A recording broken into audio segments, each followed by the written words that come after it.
নমস্কার, দেখছি রিপাবলিক বাংলা। আরো একবার স্বাগত। আর এই মুহূর্তে যেখানে ভোট চলছে, সেই চতুর্থ দফার ভোটে এই রাজ্যের সিউড়ি থেকে আরো একটা গুরুত্বপূর্ণ খবর আসছে। সরাসরি নজর রাখছি সিউড়ি, বীরভূমের সিউড়ি থেকে খবর আসছে।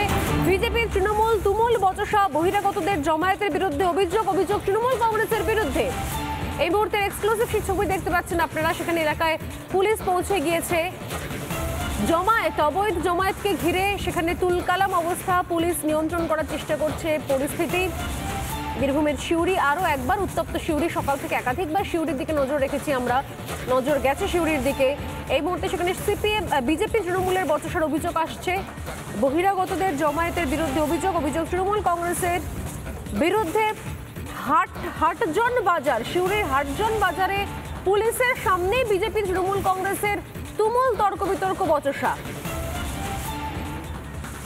মলয় সাক্ষী যে প্রাথমিক বিদ্যালয় যেখানে বুথ তৈরি হয়েছে, সেইখানে কিন্তু বহিরাগতদের জমায়েত নিয়ে অভিযোগ রয়েছে। কি বলছেন একবার শুনবো, অডিওটা একটু শুনে নেব। পুলিশের সামনে কি বলা হচ্ছে একটুখানি।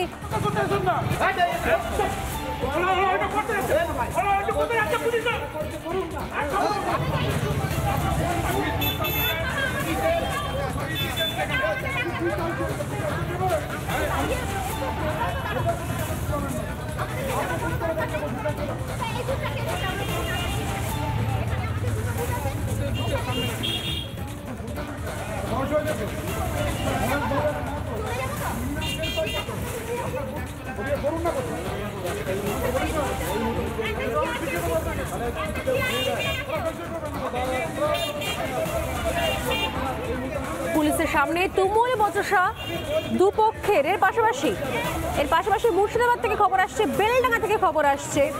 বেলডাঙ্গার মির্জাপুরে উত্তেজনা।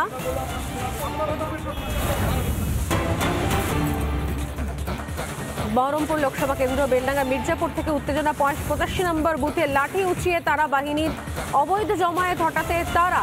বেলডাঙ্গা মির্জাপুরে 85 নম্বর বুথে অবৈধ জমায়েত সরাতে লাঠি উঁচিয়ে তারা কেন্দ্রীয় বাহিনী। ইন্দ্রাশিস রয়েছেন আমাদের সঙ্গে। ইন্দ্রাশিস, কি খবর পাওয়া যাচ্ছে বেলডাঙ্গা থেকে? একেবারে দেখো, বেলডাঙ্গা মির্জাপুরে 85 নম্বর বুথ এবং তার বাইরেই কিন্তু বেশ কয়েকটা সেখানে যারা যুবক রয়েছে তারা অবৈধভাবে জমায়েত করেছিল এবং বারবার তাদেরকে সেখান থেকে সরে যাওয়ার কথা বললেও তারা কিন্তু জমায়েত সেখানে সরে যাচ্ছিল না। এবং তারপরে কিন্তু কেন্দ্রীয় বাহিনী একেবারে লাঠি উঁচিয়ে তারা করে লাঠিচার্জ করা হয় এমন কিন্তু দেখা যাচ্ছে। এবং ইতিমধ্যে ঘটনাস্থলে ব্যাপক উত্তেজনা, বিরাট পুলিশ বাহিনী সেখানে পৌঁছেছে। কাউকে বুথের ধারে কাছে ঘেঁষতে দেওয়া হচ্ছে না এবং বেশ কয়েক মিটার কিন্তু একেবারে লাঠি উঁচিয়ে এইভাবেই টানা করে কেন্দ্রীয় বাহিনী যারা জওয়ানেরা রয়েছে। এবং স্বাভাবিকভাবে এই জমায়েত করা থেকে উত্তেজনার পরিবেশ তৈরি হয়। এই মুহূর্তে সেখানে তীব্র উত্তেজনা রয়েছে। আশেপাশে ইতিউতি কিন্তু জমায়েত করে রয়েছে সেই সমস্ত যুবকেরা এবং তাদেরকে যারা সেখানেও না থাকে সেই কারণে কিছু জায়গাতে টহল দিচ্ছে কেন্দ্রীয় বাহিনী, সেটা লুটপাট করা হচ্ছে। এবং স্বাভাবিকভাবে এই ছবি কিন্তু দেখা গেল বেলডাঙ্গার মির্জাপুরের এই যে 85 নম্বর বুথ রয়েছে এখানে। এবং দীর্ঘক্ষণ থেকে সকাল থেকেই কিন্তু একেবারে অবৈধভাবে এই জমায়েত করা হয়েছিল। এমনটাই কিন্তু অভিযোগ পুলিশের কাছে বারবার জানানো হয়েছিল, কিন্তু তারপরেও কোন রকম কিন্তু তাদেরকে পড়ানোর কোনো প্রক্রিয়া কিন্তু শুরু করা হয়নি। অবশেষে একেবারে লাঠি উঠিয়ে তারা করে এক প্রকার লাঠিচার্জ করে কিন্তু সেখান থেকে সেই অবৈধ জমায়েত সরিয়ে দিল কেন্দ্রীয় বাহিনী। ইন্দ্রাশিস, পরিস্থিতি থেকে নজর রাখো। এই মুহূর্তে আমি আরো একবার সিউড়িতে যাব। সিউড়িতে আমাদের প্রতিনিধি মনোরঞ্জন রয়েছেন, মনোরঞ্জনের কাছে যাব। মনোরঞ্জন, এই মুহূর্তে দুপক্ষের যে বচসার ছবি আমরা দেখতে পাচ্ছি সিউড়িতে, অবৈধ জমায়েতকে কেন্দ্র করে কি পরিস্থিতি এখন সেখানে?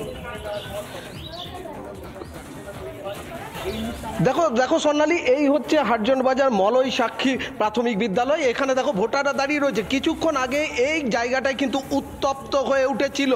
দুই পক্ষ, বিজেপি এবং তৃণমূল কংগ্রেস, দুই পক্ষই কিন্তু অভিযোগ করছিল যে তাদেরকে এখানে বহিরাগতরা এসে ভিড় জমাচ্ছে এবং বারবার তারা অভিযোগ করছিল যে বহিরাগতরা জমাচ্ছে। অন্যদিকে বিজেপির পক্ষ থেকে অভিযোগ করা হচ্ছিল যে তৃণমূল কংগ্রেসের যারা বহিরাগত তারা কিন্তু এখানে আসছে এবং এখানে এসে ভোটারদের প্রভাবিত করছে।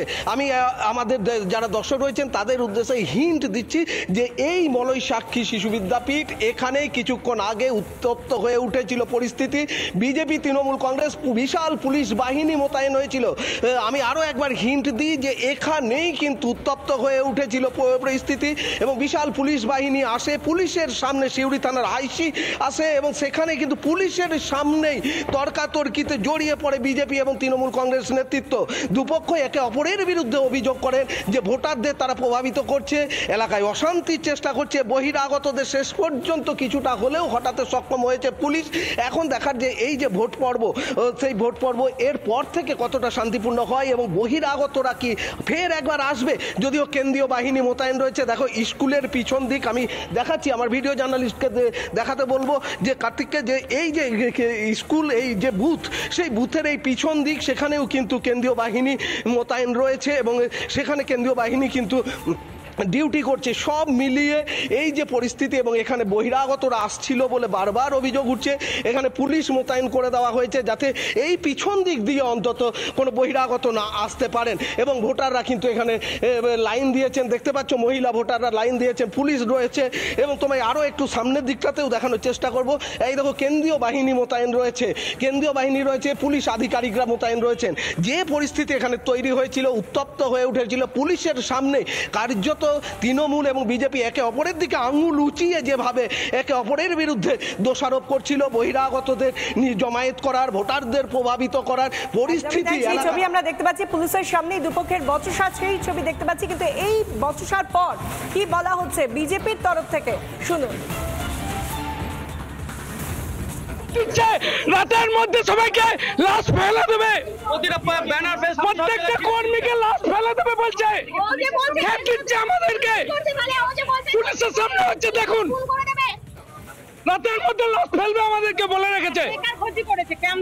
দেখুন এইগুলো কিভাবে হচ্ছে ভোট, পুলিশের সামনে করছে। এটা হাজান বাজার মিলিয়ন 18 নম্বর, এটা 186-87 ভোট বুথ, ওই দিক থেকে বুথে এরকম সমস্যা হচ্ছে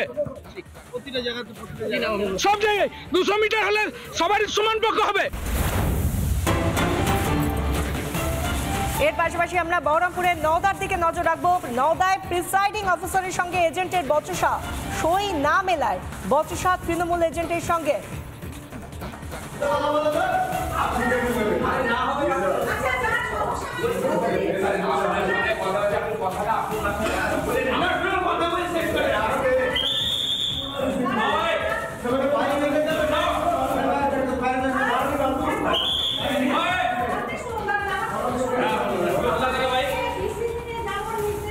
আমাদের সঙ্গে টেলিফোনে রয়েছেন প্রতিনিধি ইন্দ্রাশিস বাগচি। ইন্দ্রাশিস, নওদায় ঠিক কি ঘটেছে যে কারণে বচসা? একেবারেই দেখো, যেটা অভিযোগ করছে যে তৃণমূলের যারা এজেন্ট, অর্থাৎ ইউসুফ পাঠান তৃণমূল প্রার্থী, তার যারা এজেন্ট আজকে ঢুকেছিল তাদেরকে সেখানে বসতে দেওয়া নিয়ে এবং কাজে কিন্তু অসঙ্গতি দেখা যাচ্ছিল, এমনটাই কিন্তু অভিযোগ করতে হয়। এবং প্রিসাইডিং অফিসারের সঙ্গে এক প্রকার এই বিষয় নিয়ে কিন্তু একবার বচসার পরিস্থিতি তৈরি হয় এবং একেবারে বুথের মধ্যে কিন্তু এই বচসা চলতে থাকে। পরে সেখানে কেন্দ্রীয় বাহিনী যায়, কেন্দ্রীয় বাহিনীর যারা আধিকারিকরা সেখানে মোতায়েন ছিল তারা গিয়ে সেই বচসা থামায় এবং উভয় পক্ষকে সেখান থেকে সরিয়ে দেওয়ার চেষ্টা করে। যেটা মূলত অভিযোগ উঠে আসছে যে কাজে বেশ কিছু অসঙ্গতি দেখা যাচ্ছিল প্রিসাইডিং অফিসারের বিরুদ্ধে, এমনটা কিন্তু অভিযোগ বলে তৃণমূলের এজেন্টরা। এবং তারপরেই কিন্তু একেবারে তৃণমূল এজেন্টের সঙ্গে এই প্রিসাইডিং অফিসার তার কিন্তু একবারে বচসা বেঁধে যায় চত্বরের মধ্যেই, বুথের ভেতরে। এবং সেই কারণে কিন্তু ভোটের যে কাজ, অর্থাৎ ভোট দেওয়ার যে কাজ, সেটা কিন্তু থমকে থাকে। এমনটা কিন্তু এখনো পর্যন্ত সেখানকার যারা স্থানীয় ভোটার তাদের পক্ষে এমনটা দাবি করা হচ্ছে। এবং বেশ কিছুক্ষণ ধরে এই বচসা চলার পর সেখানে কেন্দ্রীয় বাহিনী যারা মোতায়েন করা হয়েছিল তারা সেখানে পৌঁছায় এবং এই বচসা অর্থাৎ পক্ষকে একদিকে যেরকম তৃণমূলের যারা এজেন্টরা সেখানে ছিল, পাশাপাশি প্রিসাইডিং অফিসার এই বচসা তাদেরকে থামানোর কাজ যারা করে তাদেরকে উভয় পক্ষকে একবার সেখান থেকে সরিয়ে দেয়। বর্তমানে সেখানে পরিস্থিতি কিছুটা হলে স্বাভাবিক রয়েছে, ভোটের যে কাজ সেটা কিন্তু শুরু হয়েছে। ধন্যবাদ ইন্দ্রাশিস, কথা বলছিলাম।